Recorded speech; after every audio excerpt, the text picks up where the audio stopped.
And now, the moment you've all been waiting for. You're tuned in to Tapped Out. Hosted by Brendan Tobin and Sean Levine, only on the BetQL Network. Welcome into Tapped Out with Brendan Tobin. I'm the sports machine, Sean Levine. Let's talk a little fighting, and let's try to make a little money along the way.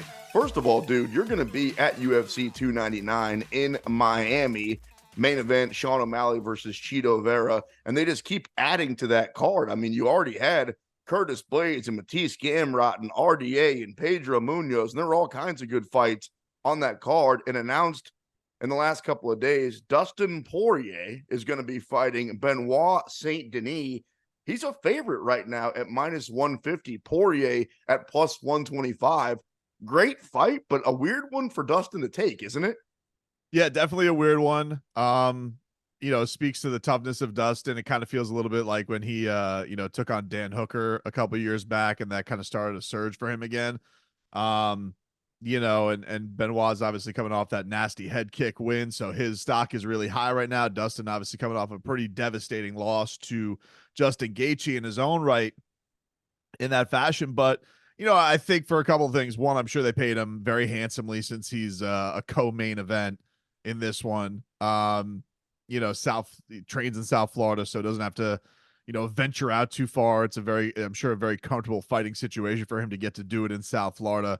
So that's a benefit for him as well. But yeah, it is surprising. I think for him, you got to find that mix of taking on the right guy that'll get everybody kind of juiced up. But also like what aren't the matches? He's fought basically everybody outside of maybe Islam. So I think it's a fun, fresh matchup. It's kind of cool to have the crossing of eras right there and see where Benoit Saint Denis is out and if Poirier still got it. You're not kidding when you say he's fought everybody. I'm looking at it. Jim Miller, Michael Johnson, Anthony Pettis, Justin Gaethje, Eddie Alvarez, Max Holloway, Khabib. You mentioned Dan Hooker, McGregor a couple of times, Charles Oliveira, Michael Chandler, Gaethje, and it is. You want to talk about a guy that's one of, if not the most impressive resume out there right now. As good as Dustin Poirier is, probably still a little bit underrated. And as I'm giving him love, I'm also going to say, I don't think he's going to win this fight. In fact, I wouldn't be surprised if he gets knocked out. It's going to be it's going to be an interesting one to see. And I think, it's going to tell us a lot about Benoit Saint Denis too, where you want to talk about getting thrown into the deep end, right away, you're going to see the whether or not he's going to be the real deal. But if you want to get fast tracked to be right there on the top, do you beat Dustin Poirier? That certainly is going to show a lot of people that he is, he's, for real. And I think you got to give credit to him too, because we've talked about a lot of these guys who, kind of burst onto the scene and maybe slow roll it a little bit. And, to go out there and take on a guy like Dustin Poirier after, the highlight reel performance that he's just coming off over Frivola, he's got to be thinking to himself, yeah, I'm going to take this opportunity right here, riding this 5-fight win streak and see if I could do it against an absolute legend, maybe an underrated legend, like you said, but Poirier is, he's the real deal, man. So I'm excited about this one, but I can't go against my guy. I love Dustin Poirier. I know you do, and he might be a top 10 fighter of all time now that I see it in front of me, but I don't like this matchup for him. Right before that at UFC 298, also just announced Arman Sarukian, the favorite, in a fight against Charles Oliveira at plus 140. Another weird fight, right? Because Oliveira was about to fight for the belt, and now he's fighting Arman Sarukian. I assume he wins that fight, then he fights for the belt. Why take this one? Yeah, it's a weird one. It seems like Islam's on the shelf for a little bit, according to Dana. So I guess they're just trying to get interesting fights. Don't say no to Uncle Dana. So he wants to get a very entertaining fight out there. Gaethje, you really can't make Gaethje fight. He just, had the knockout over Poirier, even though, there's a little bit of length on that one. Love it. I mean, I'd love to see, if Sarukian could take out a guy like Charles Oliveira. It's interesting that you mentioned these two fights, and both of the young guys are looked upon as the favorites, not heavy favorites, but they're looked upon as healthy favorites in this one. Oliveira, I'm a little bit surprised about, but we always talk about this on this show. Oliveira, probably one of the weirdest fighters as far as odds makers are concerned. Nobody ever seems to really have the right grasp of where he should be at, what should be his line, because we'll see crazy lines for Oliveira on both ends and be like, neither one of them made sense. Mostly it's as a dog, but if I know you love yourself some Charlie Olive, so seeing him as a dog has to be tempting. I'm thinking about trying to get parlayed, man. And now it would take me a while because I would have to make a bet at UFC 298 and then wait for a bet at UFC 299. But you might be talking me into these veterans and underdog money. You're going to give me Charles Oliveira against some up and comer at plus 140, maybe at plus $1.50 by fight night. And I can parlay that with right now Dustin Poirier at plus 125. Those are both pick 'em fights. The reason that the guy is favored is because he's as you point out, the young, hungry lion who frankly has a lot more to gain. And the other guy has a ton to lose. Really, in both these fights, I would say Oliveira more because Poirier is kind of at this weird point in his career where I'm not sure that he can do a whole lot to ever fight for a title again. Just his path is a unique one. In the case of Oliveira, you tell me, it feels like he's damn close, probably a fight away. Yeah, agreed. And I think if I had to look at both of these, if I had to pick a fight that's the odds are going to flip, I would guess by fight night you could see Oliveira maybe become the favorite. Maybe this becomes a pick 'em. For sure. Feels like it's going to be a lot closer, whereas I feel like people might get it on St. Denis and all the hype behind him that's there right now, being red hot, and people, listen, Dustin's taking a lot of punishment. He's as good in chaos as there is. I mean, he's been in some of the craziest wars out there, and I don't understand how he is able to stay so pristine and so good with striking. But I'm not going to act like he hasn't taken big shots. The guy has taken some shots, and we've seen like there's these guys, this kind of Usman age group. Colby Covington. You're starting to wonder, like, is that starting to get to the other side of it? And if I had to guess one or the other, maybe you gotta wonder that about more. It would certainly be Poirier because of just the types of fights he's been in. So Poirier is a little bit younger than those guys, the Usman and the Covington, not by much. I'm looking at it right now. Poirier, 34 years old. He's kind of like Benjamin Button. Wait, did Benjamin Button get old or did he stay young? What was his deal? He grew younger. He looked like a geezer out of the womb, but then looked like an old baby. Then I don't think that this analogy works. What I'm saying is he should be like 45 years old in fight years. He's got Max Holloway syndrome, right? Like, how old's Max? You told me the other day. 32, I think. That's crazy. Max should be 50 years old. I've been watching him fight since I was 4. That's insane. Yeah, I don't understand Max Holloway. I don't understand how he is just the age that he's at. But, it really just with Dustin, I don't know if he's necessarily slowed down. But, man, you just have to wonder, like, how many of these can you go through?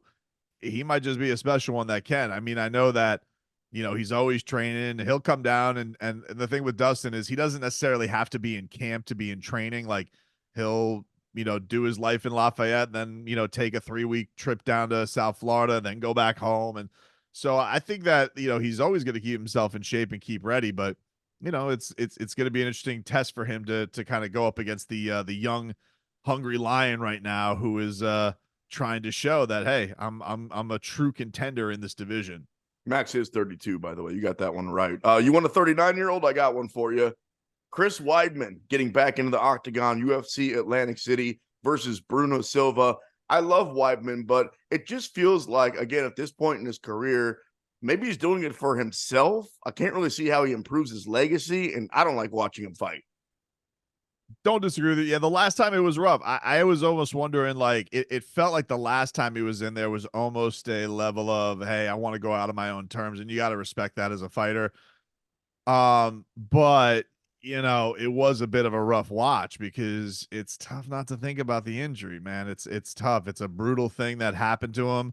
I don't know why with like Anderson Silva, I didn't think about it as much, but Anderson never felt quite the same after right afterwards, lost. Didn't you? Because we saw Silva. Maybe Dude fought probably 10 a dozen fights after the leg injury, right? Like, it's not like that came close to ending his career. No, it didn't. In the case of Weidman, we haven't seen the same guy since, right? Like, Anderson was great even after that. Well, he only won one fight after the injury. I'm looking Anderson. at it. Anderson, yeah. He won Well, I guess technically he won the Nick Diaz fight. It got overturned or no contest. He lost to Bisping. Yeah, okay, right. Almost beat Bisping. That was a really great fight between both of them. Thought he had Bisping knocked out. He didn't. Then he had the Cormier at UFC 200 we talked about last week, of course, kind of a stinker. He got a win over Derek Brunson. We all remember that being a very controversial win. Lost to Izzy Adesanya, lost to Killa Gorilla, and lost to Uriah Hall via TKO. So he was never the same after the leg injury, but it didn't. I don't remember the squeamish feeling that I got watching him fight, especially the Bisping fight. That was a really great fight. Way to bring up facts to bust my point. Nothing pisses me off more than when you do that. Are you kidding me? Brendan Tobin, Sports Machine, Sean Levine. I might have to come down to Miami and bust your leg, dude. Raul Rosas Jr. back in the octagon, UFC Mexico City versus Ricky. How the hell do you say this guy's last name? Tersois? Let's call it that. I think Rosas Jr. is at that point in his career where keep winning, find yourself in main events, and then within the next handful of years. I mean, we won't talk about young guys. Rosas Jr. is still what, 18 years old? You got a while, dude. Yeah, he's 19 now, but he's already had that adversity that he's had to face. He took a loss. I remember him. That was at UFC Miami. I remember him Got losing, beat up, but he did bounce back in September. Won via TKO in the first round. So it's it's great to see him back out there. This is a crazy thing he's trying to do. He's gonna have damn near. I mean, if you want to count Contender Series, it's going to be his 5th UFC fight. If you don't, his 4th. And doing that before, you turn 20 years old is pretty impressive. So very excited to see him back. The kid absolutely looks like the real deal in talent and is only just going to get better. Yeah, talk about a fast track. Raul Rosas Jr. is certainly on one. All right, let's get in the boxing ring for a little bit here. Francis Ngannou and Anthony Joshua, that's actually going down. Official Saudi Arabia in March, 10 rounds. Last time we saw Francis Ngannou with boxing gloves, you and I both watched the whole fight. I watched it a few times, and I think that he beat Tyson Fury. And I think Tyson Fury is a better fighter than Anthony Joshua. I don't like necessarily doing this math because I'm not good at it, but am I trying to talk myself into Ngannou? Can he beat Anthony Joshua in a boxing match? Look, we're all, I think, should be out of the business of doubting Francis Ngannou. That should not happen, I think, at all. I mean, every time we do doubt him, it seems like he just laughs in our face. You can't beat Ciryl Gane. I'll grapple him and keep my belts. You can't get a monster deal. You can't get a Tyson Fury. I'll knock his ass down. So none of us should be in the business of doubting Francis Ngannou. I haven't seen the numbers on it or the slate on the odds yet. I can probably bring those up real quick, but this is going to be an interesting test, Sean, because AJ did look very good his last fight against Otto Wallin, who's a contender. It's a B-level win, but he looked good and he looked probably the best he's looked in a long time. But the thing that I think is going to be interesting with AJ is AJ always keeps himself in relatively good shape. You're not, I think, going to get an Anthony Joshua who's going to take Francis lightly. I don't think it would be kind of crazy after what he saw with Tyson Fury to think he's going to come in there and take Francis Ngannou lightly. So Francis, I don't know if he necessarily has that element of surprise. Now, doesn't matter because he's maybe the heaviest hitter in all of combat sports, so he may catch him anyway. And Anthony Joshua is certainly susceptible to being put on the canvas, but that's the one thing that's going to be interesting here is watching what does Francis, handle with a guy who's ready and knowing that, okay, this guy's no joke in a boxing ring. So right now, Ngannou is a heavy underdog. Plus 500, plus 700, depending on where you bet him. It's not going to take it. Man, twist my arm. You know what I'm saying? Where can I bet? Done. Take my money. It's heavyweight fighting, right? And you're probably even just better off just saying, take him by knockout, see what he can do there, and just throw a little something on it, and maybe you get a big, because he is actually got the puncher's chance in this one for sure. So I'm with you. I love it. Props to AJ. Apparently the deal was super easy to make. I love this.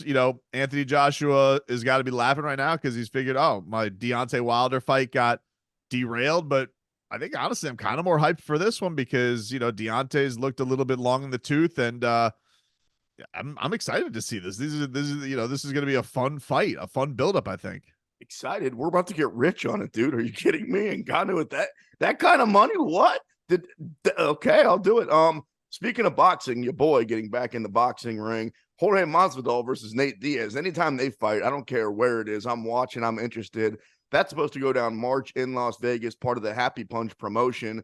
We'll see if it actually happens. I know you're in for it.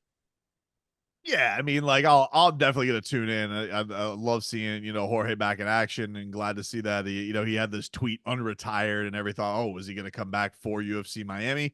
All right, no, it turns out he's gonna come back.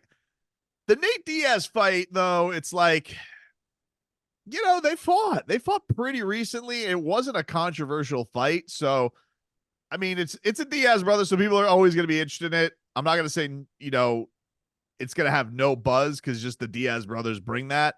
But it was a bit of a strange choice, I thought, because like doesn't seem like there's a huge storyline here. They had a very famous fight for the BMF belt, the OG BMF title, running that back a little bit, but it was a bit of a strange, I think, matchup, all in all, making that fight.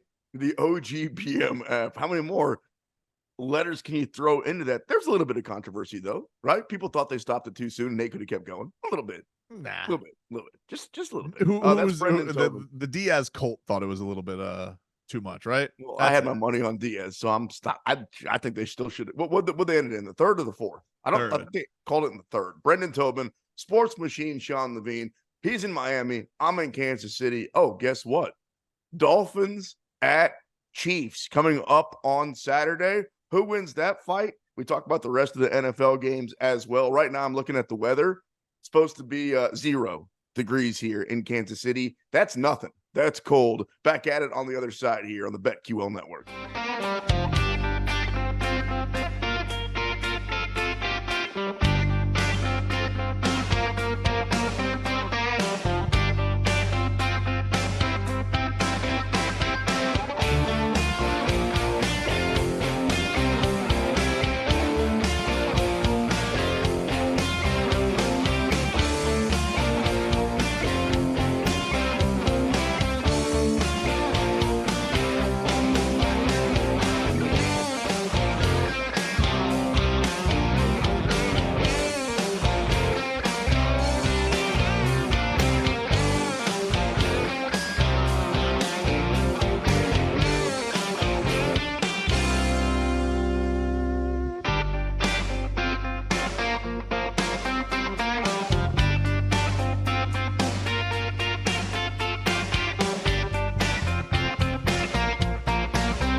We're back with more Tapped Out with Brendan Tobin and Sean Levine on the BetQL Network.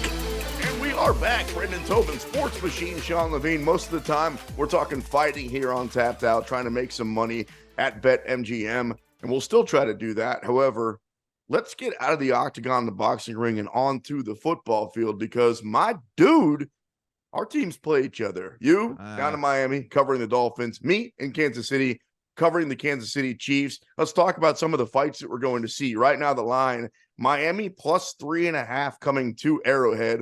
First fight I wanted to ask you about is the Dolphins versus the weather. Everybody knows they're not great when they get out of South Beach, when they get off the sandy shores, and when they have to go into the cold. And I'm looking right now. I told you before the break it was supposed to be 0 degrees. Now it's supposed to be -1 degrees during the game. Historically, that's not good for the Dolphins. Yeah, it's definitely the harshest conditions they're going to face this year on the road. Even when Kansas City, we talked about this, early in the season, they did it in Germany for whatever reason. Weird decision, weird game. Kind of forgot it happened. Let's do it again at Arrowhead.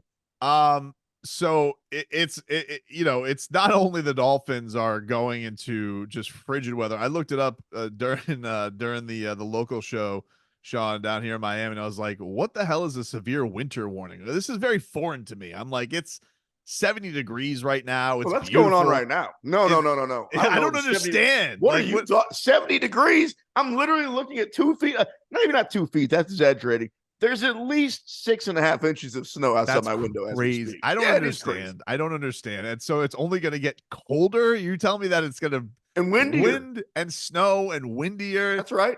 Yeah, I don't think that makes for a lot of passing for the cheetah. You know, I don't think that that's gonna be very conducive to that. Maybe I'll be wrong. I mean, he's obviously used to it. He's played in Kansas City before.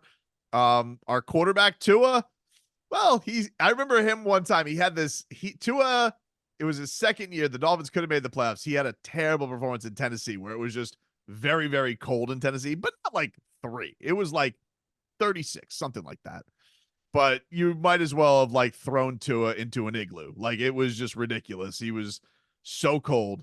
And then he said, don't worry, I'm going to do some training in the off season about this. I'm going to go, do some winter training. And the Dolphins didn't make the playoffs. And we're like, oh, great. Comes back to OTAs. We ask him about it. And he's like, yeah, I went to Maryland to train with my brother. I was like, what? Maryland? That's what I thought you were going to go to Alaska with like Zonk. That you went to Maryland? That's where you went? If he's going to try to like mimic the weather, do you guys have Costco's down there?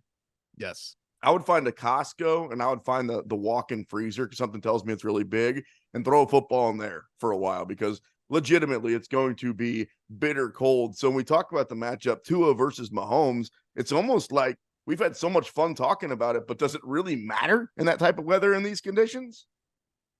I mean, you got to think that. I mean, I've been saying this about you guys. I know a lot of people want to write off the Chiefs. I'm sure you don't feel great about where your team is at, but you are the champs. There is a pedigree to that, and it is at home. I mean, you guys, for whatever reason, I don't know what horseshoe you guys have up your bleep, but you always get home games in the playoffs. Well, if you win the division, that's what they do. I know it's been a while for y'all, but it has been a while. Let me re-explain the rules to you. If you win the division, they give you a home game, and the Chiefs have done that 8 times. I was hoping for multiple home games, and the Dolphins just yacked all over themselves. You're cute. You're cute. So it's a little bit earth-shattering. We were all sitting here, 3 weeks ago, and the Dolphins were laughing at the Bills, and they were 10-3, and the Bills were 6-6, and now here we are, just like going to Kansas City in a winter explosion. So I don't know. The thing that's, honestly, that's interesting. I honestly thought the Dolphins were going to be bigger underdogs in this. So them being just plus 3.5, I'm like, I really think that it's surprising because I know that the Kansas City Chiefs have not looked like the Kansas City Chiefs this year, but I just figured with the way the Dolphins have kind of fallen off, everybody knows the narrative of them, kind of fattening up on the bums of the league.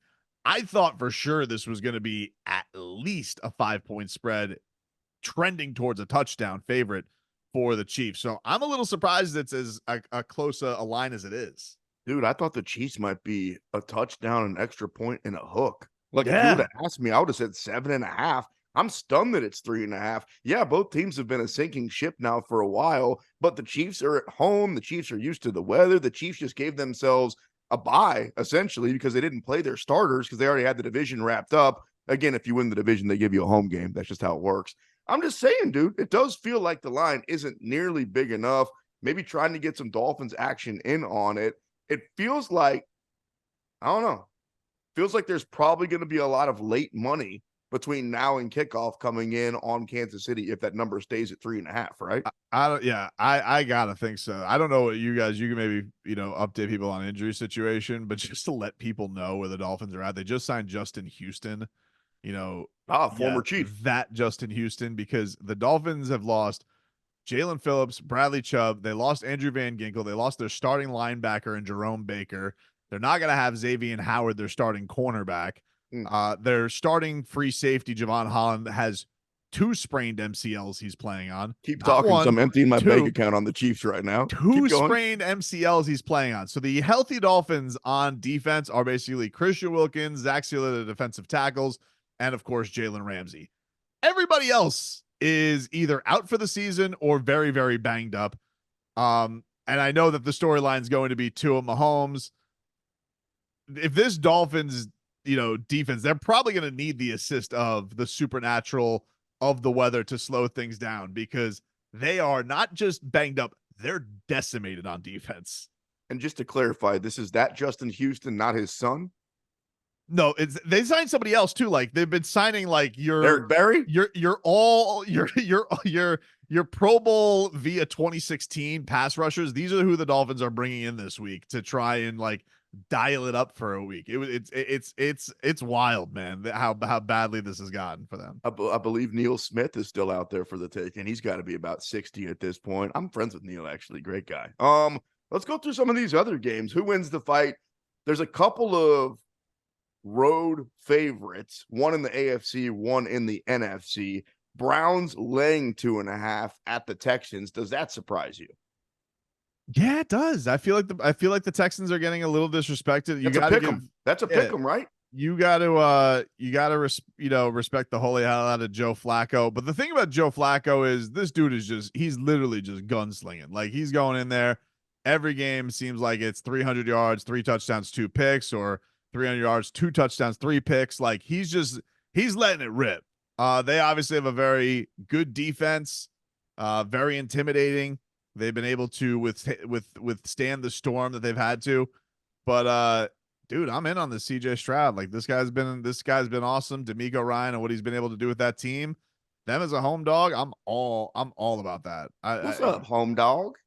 You're right, though. I'm looking at Flacco's numbers since he's came back. Every game he's had at least 2 touchdowns and 1 interception, and your description was spot on. So last game, 3 touchdowns, 1 pick. Before that, 3 touchdowns, 2 picks. Before that, 2 touchdowns and 3 picks.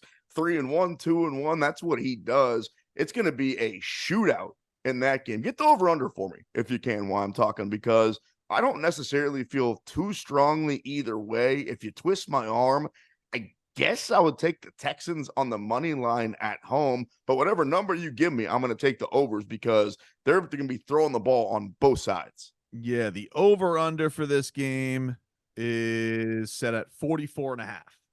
Way over. In the 50s, maybe the high 50s. That feels 44.5. We're going to be getting close to that by halftime. Sports Machine, Sean Levine, Brendan Tobin, talking about the fights coming up, the NFL playoffs this weekend. Can't believe it's already here. Steelers at Bills. This is your biggest line as far as Super Wildcard weekend goes. Buffalo laying 10. They're trying to get some Pittsburgh money. I can't imagine too much that's going to come in because Buffalo's been white hot. You know, they have been white hot. And I know that they don't have TJ Watt, it seems like, this week. You know, that sucks that they don't have him. The thing with Buffalo, you know, it's so frustrating the Dolphins lost that game, Sean. I was going to say, what are you about to say about Buffalo? They what are you literally, like, the thing with the Dolphins being so inept to win that game, that Buffalo was like, just please they were begging the Dolphins, take the division. Go. Here's the dumbest interceptions. Here's the fumbles. Here's terrible coaching decisions. There's a self-destructiveness to the Bills. They always just seem to skate. And then you have the Steelers, who just seem like they're always on track, double-digit wins on the road. I'm not saying they're going to win. It sounds like you are. I'm not saying they're going to win, but it's a 10-point spread. I'll take the points. You talk me into I'll it, take dude. The points. You talk me into it. The money line, you can get the Steelers at like 3-1, 4-1. You might have talked me into a little bit of that money too. Let's jump over to the NFC. The Packers were the last team in the playoffs on that side, on the road at the Cowboys. That's that tricky line we were just talking about. Cowboys laying 7.5. I never bet at 7.5. I'm Forrest Gump, man. I run and then I keep running as far and fast as I can. You gonna bet that one? It doesn't really tickle my fancy too much. I gotta think the Cowboys probably handle this one. This was the one where, like, if I look over the week, I'm like, what should be a blowout? That should be the Cowboys blowing the Packers out. It is, and if not, you just know Mike McCarthy's like losing to his former team. Like, Jerry Jones gonna fire him on the way to the locker room. And should, but the problem is because they'd be at home and won they backdoor kind of won the division with Philly's collapse. We'll get to the Eagles here in just a second. You're right. It feels like the Cowboys should blow them out. The problem with that 7.5 is they could blow them out. They could be up by 14. Points don't matter. End of the game. They turn the ball over, on downs or whatever. And then the Packers come down and score a meaningless touchdown with 5 seconds left.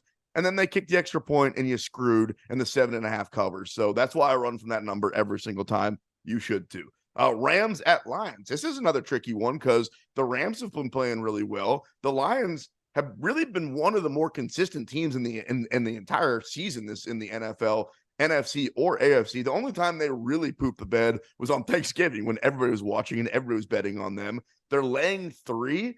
That feels like, okay, I'll lay the 3 with the Lions.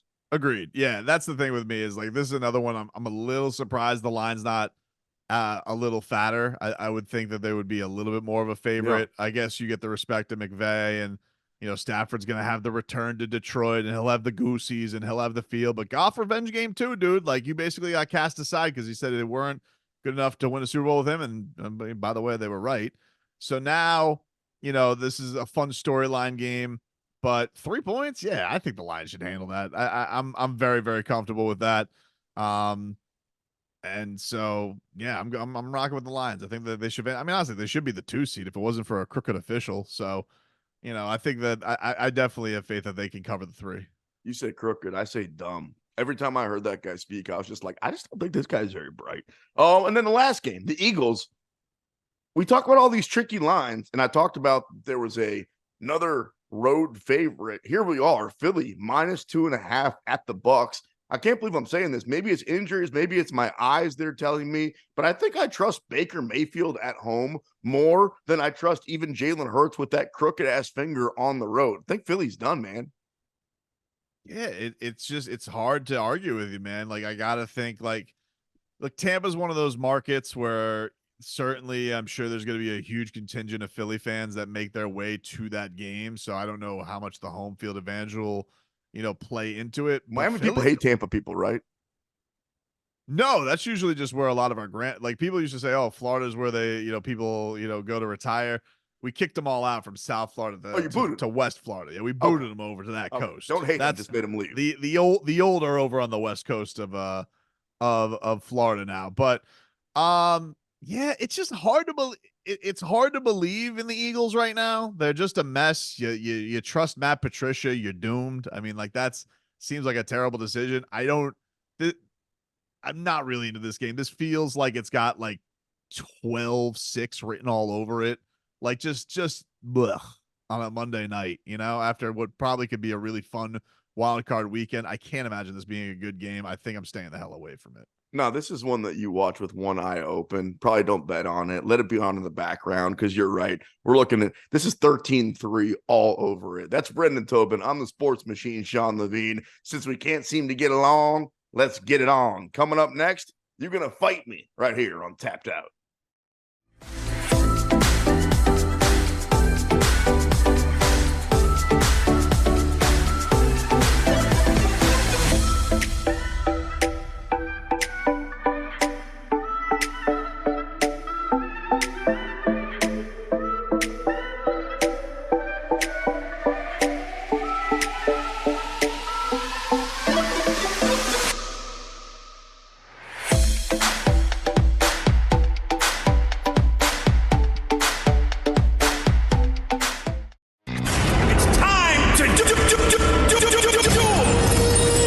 Sean Levine will step into the cage with Brendan Tobin in Are You Gonna Fight Me? I'm gonna fight your ass! Here on Tapped Out. That's right, fight me like a man! Only on the BetQL network. You know the rules. I want a good, clean fight. When I tell you to break, I want you to step back up my command and break. Now go back to the corner and come out fighting at the bell. Tapped Out here on the BetQL network. Appreciate you if you're checking us out on YouTube, on the Odyssey app. That there, Brendan, I'm the sports machine. Time to fight each other, my friend turned foe. UFC 300 is now just a few months away. I think I have some good fights on the undercard. These popular type fighters, the Tai Tuivasas, the Nate the Train in the UFC, Thug Rose. You're going to fight me if I say we see at least one of those fighters at UFC 300. No, not gonna fight you. I think that's a great opportunity, to give some of these guys, especially a guy like Nate the Train, to go out there and get a little bit more shine on a big time card. That'd be really, really cool. So don't fight you at all. I think that's what you got to do. Stack it full of names. That's kind of what they're doing right now. I don't know if there's still a huge matchup at 300. You're just all over, but there's just a lot of quality fighters right now. They'll get there, and they keep stacking up 299. They just added Dustin Poirier to that card in Miami. All right, lots of back and forth between Tom Aspinall and John Jones. John, everybody knows, is the GOAT, but are you going to fight me if I say, for being as good as he is, and I say this on literally the day that he has elbow surgery, so Godspeed to you, my guy, very thin skin. for being the greatest fighter of all time, incredibly thin skin. I mean, not gonna fight you. I would think, honestly, there's a lot of athletes that have rabbit ears. I do think fighters, amongst the best people to deal with in the media as far as interviews, also amongst the most sensitive, or will clap back at you. I mean, like, it happens. They do. They don't have a lot of time. And also, it's one of these things, they don't get to perform a lot. It's 2, 3, maybe 4 fights. So what do you got the rest of the time? You tweet. Is he a little Kevin Durantish with his with his Twitter? Yeah, a little bit, but I like it. I like the fact that John, I do think, has he's one of these guys that's like, man, he still could give you a few prime years left, but like, he's also like cemented his legacy. So anybody who has anything to say about him, I just think it's wild. I don't know, like, who's going to become, I don't know when I'm going to get to that age where it's like, you argue, like, there'll be some snot-nosed kid who'll be like, no, dude, Sean O'Malley's the best fighter of all time. And I'll be like, no, get off my lawn. But I think that's probably what John Jones feels like, is like, dude, Aspinall, you've been a thing for 3 seconds. Get off my lawn, dude. Like, what are you talking about? I'm scared of you. You're Tom Aspinall. I've been in there with a juiced up Vitor Belfort, like with on my arm, trying to snap it off. I'm scared of you. Get out of here, dude. You're going to be that old man in a rocking chair outside. Man, I'd say you got like a good 5-6 years left, so enjoy them. And then you're that guy, by the way. Who's got thinner skin? Kevin Durant, John Jones, or Kanye West? They're all see-through skin dudes, man. Come on, we can see all their bones, all them dudes. Come on. All great, by the way. Durant makes me laugh. I like Durant's clever because he'll assassinate like an 8-year-old on Twitter. He doesn't care. Like, he's like, I don't care. He's like, he's got and I like the fact that Kevin Durant went from burners to just, you know what, it is me, and I'm gonna just go after anybody. Like, because most people will be weenies behind their burners. But no. Kevin Durant, I'm glad that he got found out, and then he's like, you know what, it is me, and now I'm just gonna own it and just light you all up. So you give guys one weenie pass. So even though he was a weenie, he admitted to it afterwards. You're cool with that. Okay. Yes. All right. Gotcha. Brendan Tobin, Sports Machine Sean Levine, talking weenies and talking fighting here on the BetQL network. MMA Fighting said Matt Brown, I quote, Conor McGregor will never do anything significant in the octagon again. Matt Brown said that. I agree. You going to fight me? Depends, I guess, what you define as significant. If you mean significant winning, I do agree. If it's going to be something that we'll all remember, do something viral like Your Wife Is In Me DMs, or something that we'll all remember and have a viral moment, no, I would say Conor McGregor's still good for a couple of those before it's all said and done. But yeah, it's hard to believe, to Matt's point, like, it's hard to believe that he can do something significant. He's a little bit on, we've seen, it's an instrument, sometimes we want to talk ourselves into these fighters because I think we love them. I think we genuinely hold on to the primes of these guys. Absolutely. And sometimes we just got to believe in our eyes. And it's like, when they tell us it's over, it's over. Tony Ferguson, we're sitting here, we're dying for Tony to get it done. Come on, Tony. These moments we hold on to, and it's just over. Anderson Silva, we just talked about him. And when it's over, dude, it's over. And I just think with Conor, it's been forever since we've seen him win a fight, especially, Donald Cerrone telling you in the shoulder win that, like, I literally didn't want to be out there in that fight. So when have you seen this guy around against Khabib? Like, it's been so long, dude. Every now and again, they got one more in them, and we think they're done. Robbie Lawler. That's every true. now and again, and that's why we love it, dude. He's you know what I mean? Animal. Like, you're right. Tony Ferguson's probably going to go out there and get his jaw rearranged. But what if he doesn't? What if he goes out there and has that first round knockout? Dude, we were like calling each other in tears like little boys that night. So we'll be sitting here betting your plus 600, and one day it's gonna hit. And I'll keep doing it, dude. I'll keep playing that dog. Trevor Peak says he wants Patty Pimblett. You're gonna fight me if I say he would whoop Patty the Baddy's ass. I just think that, can't deny it. I mean, Patty's not looked great, and Trevor's been on a good run.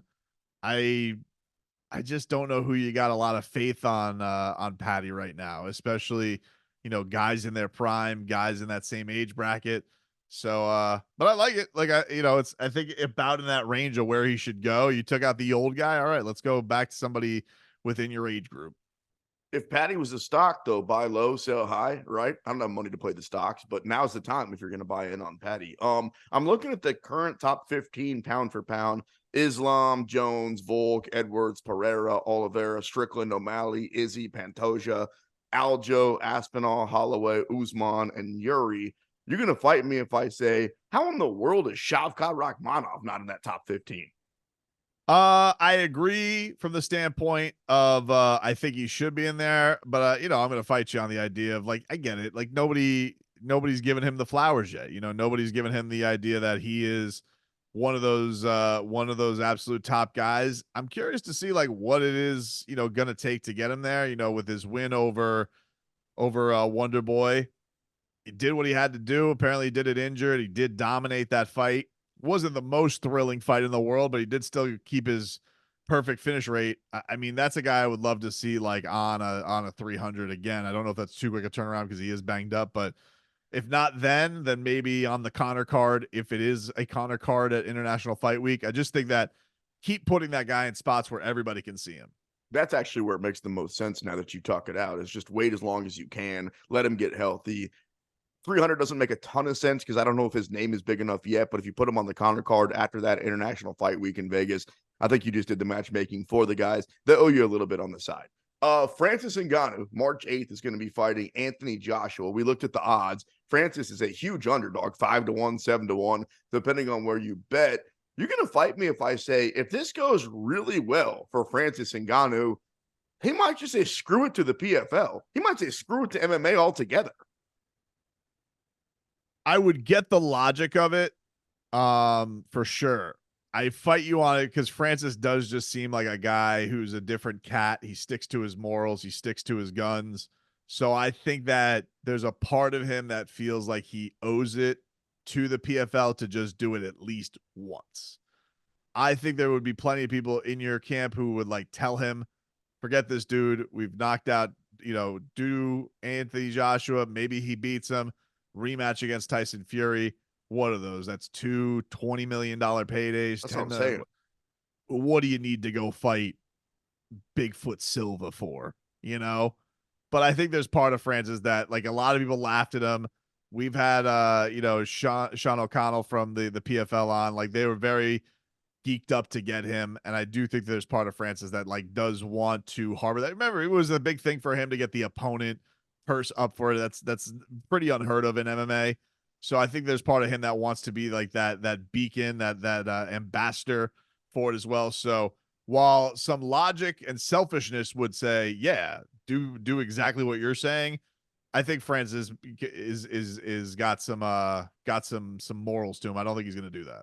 I completely agree. Weird times, by the way, where we've got Francis Ngannou, we've got John Jones, we've got Tom Aspinall. 3 different people will tell you that those are each the baddest man on the planet. None of those guys would be wrong, and we're probably never going to see them fight each other. It's crazy. I know. It kind of sucks. It does kind of suck because it's not something we're used to in MMA. Usually in MMA, we get the answers, and the fact that we don't is pretty rough. But look, I never say anybody's a better fighter than John Jones, but Francis Ngannou, that guy, nobody took his belt from him in the UFC. The dude knocked down the lineal heavyweight champion of the world in boxing. Like, he may actually have I've never said this with anybody walking the earth with John Jones, but he may actually have the claim as the baddest man on the planet. On our friendship, BT, I would take Aspinall over both those guys. Wow. Really? Yeah. So we wouldn't be friends anymore. Okay. Well, I think we would be, and you'd have to send me another apology text because, dude, Tom Aspinall is that guy. I've been trying to tell you this for a while. All right. Sean Strickland, Dracus du Plessis is our next pay-per-view. We're going to talk about that coming up on the other side. What else we got here? Oh, one more. Ryan Garcia. This was crazy. Announced the birth of his kid. And then, like, 2 hours later, announced that he was divorcing the baby's mama. I've never been married, so I don't know like the right protocol for all this, but you're going to fight me if I say it feels like at least 48 hours. I would think that's a little bit more sensitive. Yeah, I would let the pain meds wear off Yes. for your baby Thank mama. you. In that case, I would think maybe it was very, I would guess in this case they probably knew, hey, once this is over, we're done. So not surprising if you hear the stuff about Ryan Garcia's personal life. So best of luck. Hopefully they co-parent well. Well, obviously that was the plan ahead of time, but you can let them cut the umbilical cord. It feels like they pulled out the scissors and he's like, that's it. It's over. Bye-bye. All right, coming up next, we say bye-bye in our final segment here. Brendan and the Sports Machine on Tapped Out.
We're back with more Tapped Out with Brendan Tobin and Sean Levine on the BetQL Network. Wrapping things up here on Tapped Out. We appreciate you checking out the show. Let's breeze through UFC Las Vegas 84 coming up on Saturday night. Give me your best bets, and then we'll preview UFC 297, which is now right around the corner. We got a rematch, BT. Magomed Ankalaev, minus 450 versus Johnny Walker, plus 340. I'll always play Johnny Walker, especially at plus 340 underdog money. I don't love it. Are you going to pay the minus 450 for Ankalaev? I know you like him as a fighter. I do. That's a big price for him. Big number. That's a big number for him. I'd like to see, once the method odds come out this week, like something like Ankalaev by decision, I feel like is probably the safest play to go because that's basically how his fights have been going. But as a fan, I really would like to see Ankalaev for himself have kind of a statement win. Johnny Walker's always going to garner attention. I get, why you would play the value in him just because, hey, he's a wild man, dude. You want to talk about he can find a finish from pretty much anywhere. He's going to try and do it. If you guys didn't see the last time these guys fought, got a medical issue. Johnny Walker is like banged up from a foul, and like the doctors like asked him, where are we right now? And he's like, what? And like the doctor like waved it off, and he was very confused by all this. So glad that they are running this back.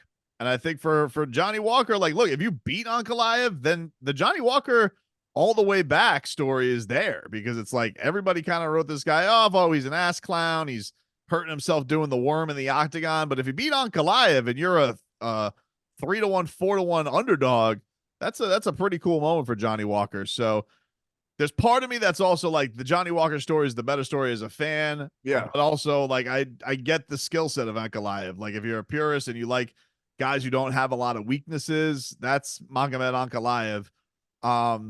But I'm gonna play him by points this week going into this one. I think Ankalaev gets the win. All the way back, just quickly, you don't think he could fight for the belt if he wins this, Johnny Walker? He'd have to win one more, right? Yeah, I don't think he's gonna fight for the belt just because it's such a mess there right now. I mean, the only thing I can't rule that out is like based on how 205's been going lately, like Bejeda's gonna get like, I don't know, kidnapped or go become like a farmer or something like that and just be like, I'm out. You're like, wow, another 205 champion who was champion for 3 seconds. And then like we have the championship, Jamal Hill's comeback against Johnny Walker for the belt. So never say never with the 205 division. Truly snake bitten weird ever since John Jones left. You're not kidding. Manel Kopp fights in the co-main event, taking on Matthias Nicolau, plus 200. Kopp is the favorite at minus 250. Talking about a wild man. Here's one that I really like. Ricky Simone at minus 165 versus Mario Bautista. Bautista plus 135, the slight underdog. Ricky Simone is that dude. We talk about a guy that's maybe not going to fight for the belt, but is always kind of in that conversation. I think he whoops up on Bautista. Yeah, and he is coming off a loss after having a nice streak. He got beat by Song Yadong late though, but it's Song Yadong. Like, this is the thing with bantamweight, it's such a Shark Tank. Everybody feels like they can beat everybody, and I'm with you. Like, Ricky Simone in a very, very stacked division kind of gets swept under the rug if he maybe was to cut 10 pounds, and I'm not suggesting that he does, but I'm just saying it'd be easier to stand out just because of how many guys are good at this weight class. So should be an interesting one for sure. I do think that, you got Batista right now, 5 straight for him. But, Simone is, for you, I'm with you. There's value there. I like him. I'm a big fan. I'm not ready to write him off yet. No, not at all. And I'm maybe even more impressed with him after his loss, as you mentioned last time out. Jim Miller for the 1 millionth time, minus 115, also steps in the octagon on Saturday night. Even money against Gabe Benitez. Let's look forward to UFC 297. Now, we're just a couple of weeks out. It's been a minute since we've seen a pay-per-view. And the last one, Colby Covington, Leon Edwards, left a little bit to be desired. I don't think it happens in the main event of Sean Strickland versus Dracus du Plessis. Right now, du Plessis even money. Strickland a very, very slight favorite. I think it probably stays that way. And to be honest with you, I say sometimes I wait until the walkout to make my bet. I want to see who looks better, literally right before the fight, because this is as even as it gets. I'm with you, dude. Like, this is one of those where, like, it's a very even fight.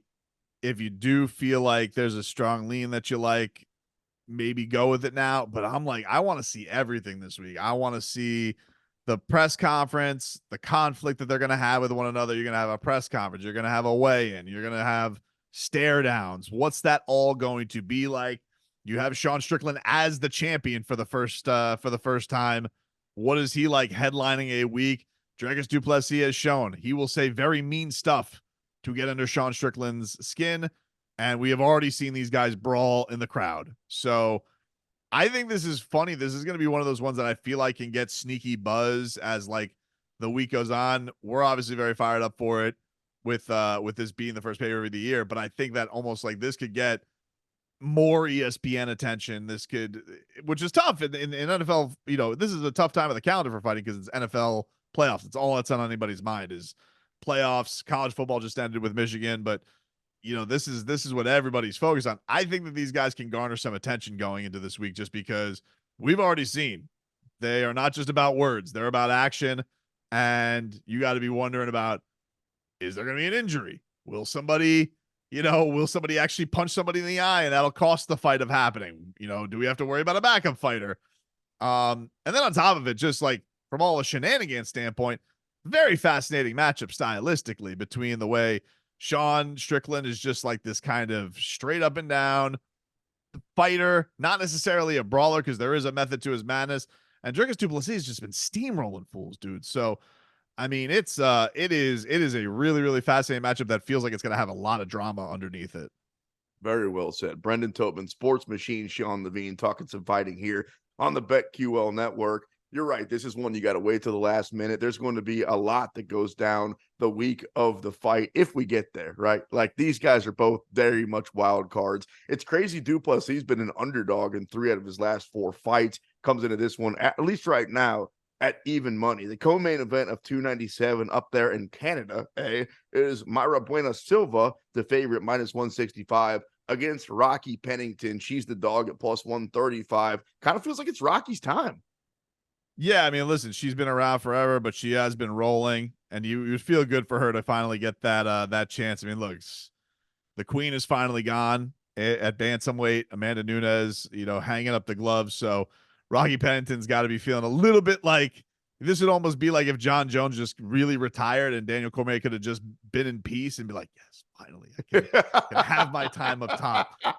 Rocky Pennington's got to be feeling like that. She's got to be thinking to herself, finally, Amanda Nunes is gone. It is my time. I can be on top. So to me, that's the cool story here. I mean, Bueno Silva, if she wins, cool.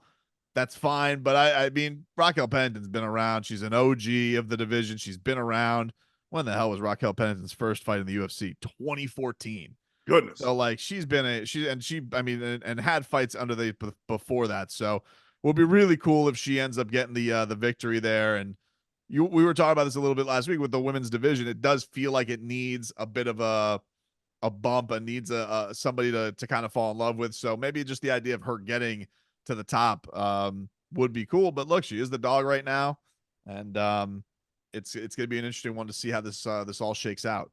Arnold Allen's a dog that night too. Takes on Eve Lvov. Right now, you can get Arnold Allen at plus 135. Mike Malott minus 275 takes on Neil Magny. Neil Magny is plus 210 right now, more than a 2-1 underdog. How about Chris Curtis versus Marc-Andre Baralt right now? You can get Chris Curtis at minus 165. I'm playing him by knockout that night. I think I've made more money on Chris Curtis knockouts than anybody else in my betting career. Yeah, Chris Curtis is he's like just the essential live wire. He'll come in and he'll fight whenever. He'll fight on short notice. He's had a nice, I think, after a very active time where he seemed like he was fighting every basically like 3 weeks. He's had some time to heal here. So he had that clash of heads against Imavov the last time that they fought. Let's see this one through and see if Action Man can get back in the win column. By knockout, Jillian Robertson also on this card, minus 190 against Poliana Viana, plus 155. The underdog. We've only got a couple of minutes left. Speaking of underdog, that's your Miami Dolphins coming into Arrowhead. Minus 3.5 is the line right now at BetMGM. You and I both look at it and go, huh, really? 0 degrees. Feels like the Chiefs should be maybe, I don't know, a touchdown favorite. Do you think Miami can pull it off? Like this entire season, you haven't backed off at all. You keep telling me Tua's the guy. You love Mike McDaniel. Have you changed your tune now that we're actually here, my guy? I really, really like both of these guys, and I've put a lot of stock into Tua. I was very, very disappointed with the way that game finished. I thought that, I mentioned how depleted earlier in the show, how that defense was just so banged up. The Buffalo game. So, bro, yeah, the Buffalo game. Yeah. And that Buffalo, that defense held them to 14 points, was coming up with 4th down stops, and, was coming up with turnovers. And yeah, Tua just like, he had 2 opportunities. He could either put him up 2 scores or he could have evened it up. And he kind of yacked on both of them, which really is disappointing. Some people down here are calling him lefty Kirk Cousins. I don't want that to be the case with Tua, all numbers and no show in prime time. Because I do think Tua is good. I do think that he is talented. He still is a young QB who hasn't had that breakthrough moment yet. This is a tough one. I honestly don't think the Dolphins are going to have a shot if they can't run the holy hell out of the ball. The good thing about them is they've been running the holy hell out of the ball, and they got maybe the fastest 2 running backs in the league with Mostert and Achane. And I do think that Mike McDaniel's going to lean on them a lot and try and make this a run this ball and then see if it opens some things up for Tua. I think this might be one of the least reliant Tua Tyreek games we see in a while. Although you got to figure Cheetah is chomping at the bit, even in 1 degree weather, to get some revenge. Especially what fan base believes less in their team right now before we get out of here? Is it the Dolphins fans? Is it the Chiefs fan? Or is it the Philadelphia Eagles fan? Got to be the Eagles fan, right? Got to be the Eagles fan. I've never seen they are loud and they are crying and they just, you might as well not even play the playoff game, right? I've never seen a Jake Noaker. I've never seen a guy so cocky and then just become, so disheveled and not believing in his team. Where's he been? Guy used to text us all the time. Where's Eagles he been? This, Eagles that, bird emoji. I think the guy lost my number. Crazy. I mean, he literally would say hello saying go Birds, and now I think he's just giving double birds to his team. He has to at this point. Everybody is. Well played on the way out of here. For our producer, Jake Noaker, that is Brendan Tobin. I'm just the sports machine, Sean Levine. Fun as always. Enjoy the fights. Enjoy the football. And we'll talk to you next week right here on Tapped Out.